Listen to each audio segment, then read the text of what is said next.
They didn't fear losing battles with him. They feared keeping him. He was arrogant, loud, uncontrollable, and yet when everything was on fire, he was the only man they called.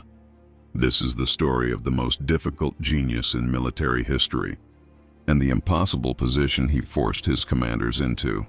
By late 1944, the Allies were winning World War II, but winning didn't mean easy. At the center of their success was a man who exhausted everyone around him. General George S. Patton. Patton didn't just command armies. He overwhelmed rooms. He talked too much. He ignored politics. He insulted allies. He terrified subordinates. And he made enemies faster than he made plans. To his soldiers, he was electric. To his superiors, he was a walking crisis.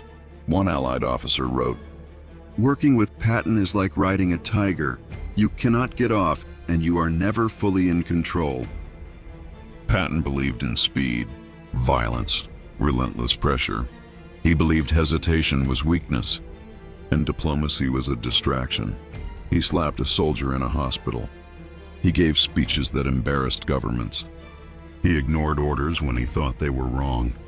In today's world, he would have been fired instantly, but this wasn't today. This was World War II, and the Allies were fighting an enemy who respected only force. When the Germans attacked through the Ardennes in December 1944, the largest surprise offensive of the war, the Allied line began to collapse. Bastogne was surrounded. The weather grounded aircraft. Commanders hesitated. Patton did not. He turned an entire army 90 degrees in a blizzard, a move every logistics expert called suicide. He didn't ask if it could be done. He asked how fast. Within days, his tanks broke through. The siege was lifted, and an entire front was saved. Patton had done the impossible. Again. At Supreme Headquarters, General Dwight D. Eisenhower received the news. Witnesses say his shoulders physically dropped. For a moment, he turned away from his staff to compose himself. Relief, mixed with exhaustion. Privately, Eisenhower wrote words no one was meant to see. "George exhausts me. Managing him takes more energy than 3 normal commanders, but I cannot fire a man who saves battles." That was the curse. Patton was right too often to remove, and difficult too often to enjoy.